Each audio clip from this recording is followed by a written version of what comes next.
இந்த செய்தியை வழங்குபவர்கள் ரவி கலர்ஸ். இது ரவி டிபார்ட்மெண்டல் ஸ்டோரின் ஒரு அங்கம். Multi branded inner wears, kurti, tops, cotton pant, leggings, shawl, kids wears, Speedo swimming suits மற்றும் நைட்டிகள். பெண்கள் மற்றும் ஆண்களின் உள்ளாடைகளுக்கு என்றே ஒரு பிரத்யேக showroom. Ravi colours, Raja theatre signal அருகில், நேரு வீதி, புதுச்சேரி. வணக்கம். முக்கிய செய்திகள். தந்திராயன்குப்பம் கடற்கரையில் அடுத்தடுத்து சுற்றுலா பயணிகள் 2 உயிரிழந்த சம்பவம். புதுச்சேரி பொதுமக்களிடையே சோகம். ராமர் கோயில் குடமுழுக்கு விழாவை இந்தியா கூட்டணி கட்சியினர் அரசியலாக்குகின்றனர். புதுச்சேரி துணைநிலை ஆளுநர் குற்றச்சாட்டு. காரைக்காலில் கலப்பட பெட்ரோல் விற்பனை செய்யப்படுவதாக வந்த புகார். புதுச்சேரி பெண் காவல் கண்காணிப்பாளர் திடீர் ஆய்வு. சாலையோர மீன் விற்பனையால் போக்குவரத்து பாதிப்பு. புதுச்சேரி உப்பளம் சாலையில் பொதுமக்கள் அவதி. இனி விரிவான செய்திகள். புதுச்சேரிக்கு வந்திருந்த ஜெர்மனி நாட்டை சேர்ந்த சுற்றுலா பயணி தந்திராயன்குப்பம் கடல் அலையில் சிக்கி உயிரிழந்த சம்பவம் அப்பகுதி பொதுமக்களிடையே சோகத்தை ஏற்படுத்தியுள்ளது.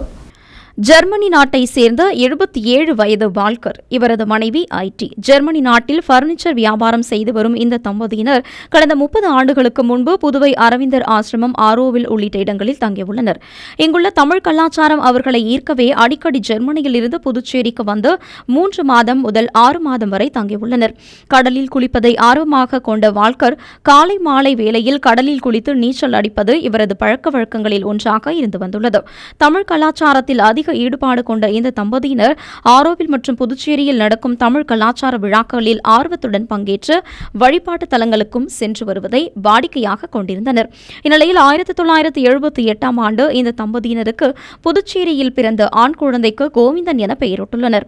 பெருமாள் சாமி மீது கொண்ட பற்றின் காரணமாக வால்கர் தன்னுடைய மகனுக்கு கோவிந்தன் என பெயர் வைத்ததாக கூறுகின்றனர்.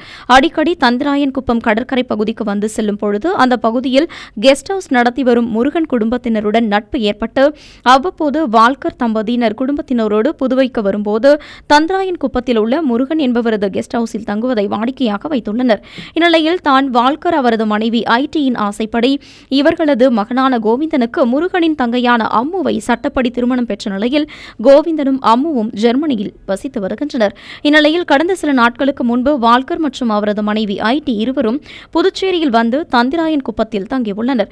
வழக்கம் போல் வால்கர் கடலில் குளிக்க சென்றபோது அவரது மனைவியும் உடன் சென்றுள்ளார். கடலில் மிதந்து நீச்சல் அடித்துக் கொண்டிருந்த வால்கர் திடீரென எந்த அசைவுமின்றி கடல் நீரில் மிதந்துள்ளார். இதனை பார்த்து அதிர்ச்சியடைந்த அவரது மனைவி ஐடி கூச்சலிடவே அங்கிருந்த மீனவர்கள் வந்து கடலில் மிதந்த வால்கரை கரைக்கு தூக்கி சென்று தந்திராயன்குப்பம் அரசு ஆரம்ப சுகாதார நிலைய மருத்துவரிடம் முதலுதவி சிகிச்சை பெற்றனர். பின்னர் மேல் சிகிச்சைக்காக புதுச்சேரி அரசு பொது மருத்துவமனைக்கு கொண்டு சென்றனர். ஆனால் அவரை பரிசோதித்த மருத்துவர்கள் வழியிலேயே வால்கர் இறந்துவிட்டதாக தெரிவித்தனர். இறந்த வால்கர் உறவினர் என்பதால் தந்திராயன்குப்பம் மீனவர்கள் மத்தியில் பெரும் சோகம் ஏற்பட்டுள்ளது. இறந்த வால்கரின் உடல் அரசு பொது மருத்துவமனையின் பிணவரையில் வைக்கப்பட்டுள்ளது. இந்த தகவல் ஜெர்மனியில் உள்ள வால்கரின் மகன் கோவிந்தனுக்கு தெரிவிக்கப்பட்டது. கோட்டக்குப்பம் மற்றும் தந்திராயன்குப்பம் பகுதி முழுவதும் இறந்த வால்கருக்கு கண்ணீர் அஞ்சலி போஸ்டர் ஒட்டப்பட்டுள்ளது.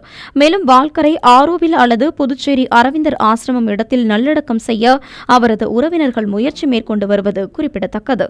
அயோத்தி ராமர் கோவில் குடமுழுக்கை வைத்து இந்தியா கூட்டணி கட்சியினர் அரசியல் செய்கிறார்கள் என்று புதுச்சேரி துணைநிலை ஆளுநர் தமிழிசை சவுந்தரராஜன் காட்டமாக சாடியுள்ளார். புதுச்சேரி முதலியார்பேட்டை மருத்துவ முகாமில் கலந்து கொண்ட துணைநிலை ஆளுநர் தமிழிசை சவுந்தரராஜன் செய்தியாளர்களை சந்தித்தார். அப்போது அவர் திமுக இளைஞரணி மாநாட்டு தீர்மானத்தை பற்றி தான் பேச விருப்பப்படவில்லை என்றும், பாஜகவினர் இந்துக்களுக்கு எதிரானவர்கள் என்று சொன்னால் அந்த கட்சியின் தலைவர்கள் ஏன் இந்து மக்களுக்கு தீபாவளி வாழ்த்து சொல்லவில்லை, விநாயகர் சதுர்த்திக்கு வாழ்த்து சொல்லவில்லை என்று கேள்வி எழுப்பினார்.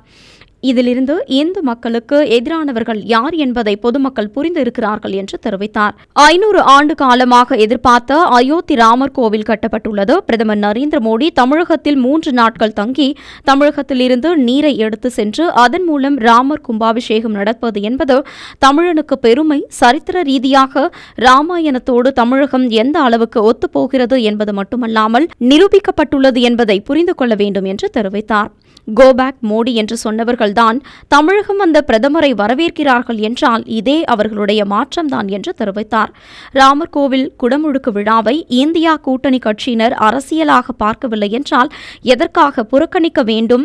அழைப்பு வந்தால் போக வேண்டியதுதானே என்று குறிப்பிட்ட அவர் 500 ஆண்டு காலம் தமக்கு சொந்தமான இடத்தை சொந்தமில்லாமல் வைத்துக் கொண்ட நிலையில் ராமர் திரும்பியிருக்கிறார்.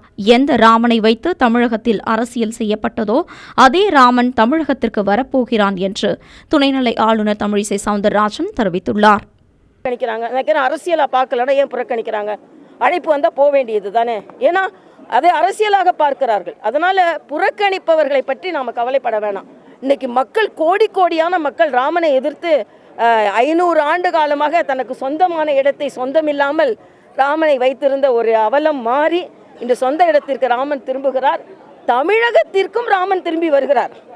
எந்த ராமனை வச்சு தமிழகத்தில் அரசியல் செய்தீர்களோ அதே ராமன் இங்க தமிழகத்தில் வந்து தன்னை நிலைநிறுத்த போகிறார் என்பதையும் நான் தெரிவித்துக் கொள்கிறேன். காரைக்காலில் பெட்ரோல் மற்றும் டீசல் கலப்படம் செய்து விற்பனையில் ஈடுபடும் நிலையங்கள் மீது கடுமையான நடவடிக்கை எடுக்கப்படும் என்று புதுச்சேரி உணவு பிரிவு காவல்துறை கண்காணிப்பாளர் ரச்சனா சிங் எச்சரிக்கை விடுத்துள்ளார். புதுச்சேரி மாநிலம் காரைக்கால் மாவட்டத்தில் புதுச்சேரி உணவு பிரிவு காவல்துறை கண்காணிப்பாளர் ரச்சனா சிங் பல்வேறு பெட்ரோல் பங்கில் கலப்படம் செய்து பெட்ரோல் மற்றும் டீசல் விற்பனை செய்யப்படுகிறதா என்று ஆய்வு செய்தார். அப்பொழுது பல்வேறு பெட்ரோல் பங்கில் மாதிரி பெட்ரோல் மற்றும் டீசலை ஆய்விற்காக எடுத்து சென்றார்.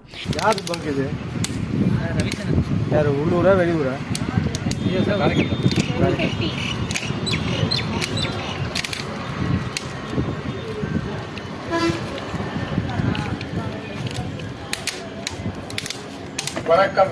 நாளை காலையில் போய் பாருங்க. இதனையடுத்து காரைக்கால் மாவட்ட உணவு பிரிவு காவல் நிலையத்தில் புதுச்சேரி உணவு பிரிவு காவல் கண்காணிப்பாளர் ரச்சனா சிங் செய்தியாளர்களை சந்தித்தார். அப்போது அவர் காரைக்கால் மாவட்டத்தில் பெட்ரோல் மற்றும் டீசல் கலப்படம் செய்து விற்பனை செய்தால் பங்க் மீது கடும் நடவடிக்கை எடுக்கப்படும் என்றும் பெட்ரோல் பங்க் விதிமீறல்கள் குறித்து புகார் தெரிவித்தால் நடவடிக்கை எடுக்கப்படும் என்று தெரிவித்தார். மேலும் பெட்ரோல் பங்கில் விதிமீறல்களை கண்காணிக்க அதிகாரிகள் கொண்ட குழு அமைக்கப்பட்டுள்ளது. இந்த குழுவினர் கண்காணிப்பு பணியில் ஈடுபட்டுள்ளனர் என்றும் தெரிவித்தார். தொடர்ந்து பெட்ரோல் பங்கில் கலப்படம், அளவு குறைதல் உள்ளிட்டவை தொடர்பானவை தெரியவரும் பட்சத்தில் வாங்கிய பொருட்களுக்கான ரசீதுடன் மக்கள் உணவு பிரிவினருக்கு புகார் தெரிவித்தால் உரிய விசாரணை நடத்தி நடவடிக்கை எடுக்கப்படும் என்றும் தெரிவித்துள்ளார்.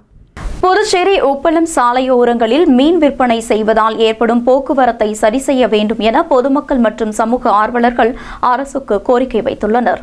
புதுச்சேரி உப்பளம் அம்பேத்கர் சிலை அருகே உள்ள சாலை ஓரம் சிறு வியாபாரிகள் மீன் விற்பனை செய்து வருகின்றனர். இதனால் அந்த பகுதியில் போக்குவரத்து நெரிசல் அதிகமாக காணப்படுகிறது. அதிலும் குறிப்பாக உப்பளம் சாலை வழியாக அவசர சிகிச்சை பெறுவதற்காக செல்லும் வாகனங்கள் அதிகம் என்பதால் உயிரிழப்புகளும் ஏற்படும் அபாயம் உள்ளது. இதுகுறித்து சமூக ஆர்வலர்களும் பொதுமக்களும் அரசுக்கு கோரிக்கை வைத்த நிலையில் இதுவரை நடவடிக்கை எடுக்கப்படவில்லை என்றும் குற்றச்சாட்டு எழுந்து வருகிறது.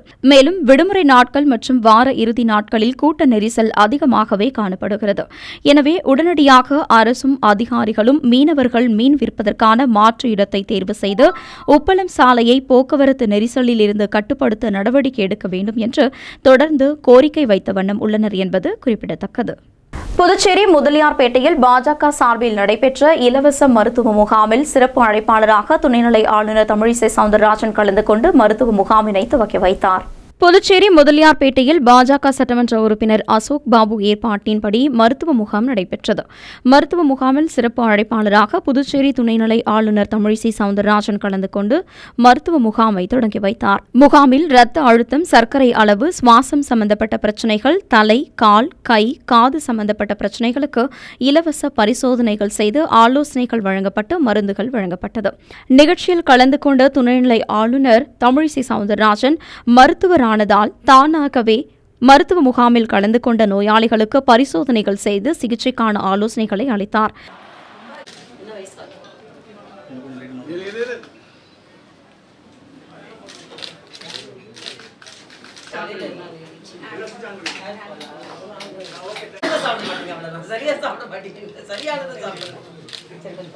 மருத்துவ முகாமில் கலந்து கொண்டு பொதுமக்கள் மற்றும் நோயாளிகளுக்கு மருந்துகள் வழங்கப்பட்டது.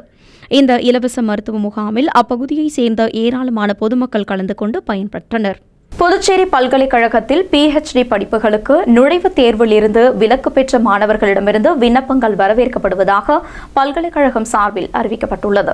புதுச்சேரி பல்கலைக்கழகத்தில் PhD படிப்புகளுக்கு நுழைவுத் தேர்வில் இருந்து விலக்கு பெற்ற மாணவர்களிடமிருந்து கடந்த 12ஆம் தேதி வரை ஆன்லைனில் விண்ணப்பங்கள் பெறப்பட்ட நிலையில் இதுவரை விண்ணப்பிக்காதவர்களுக்கு வாய்ப்பு வழங்கும் வகையில் விண்ணப்பிக்கும் போர்ட்டல் மீண்டும் திறக்கப்பட்டுள்ளது. இதுகுறித்து புதுச்சேரி பல்கலைக்கழக மக்கள் தொடர்பு பிரிவு வெளியிட்டுள்ள செய்திக்குறிப்பில் புதுச்சேரி பல்கலைக்கழகத்தில் PhD படிப்புகளுக்கு விண்ணப்பங்களை சமர்ப்பிப்பதற்கான போர்ட்டல் மீண்டும் திறக்கப்பட்டுள்ளது.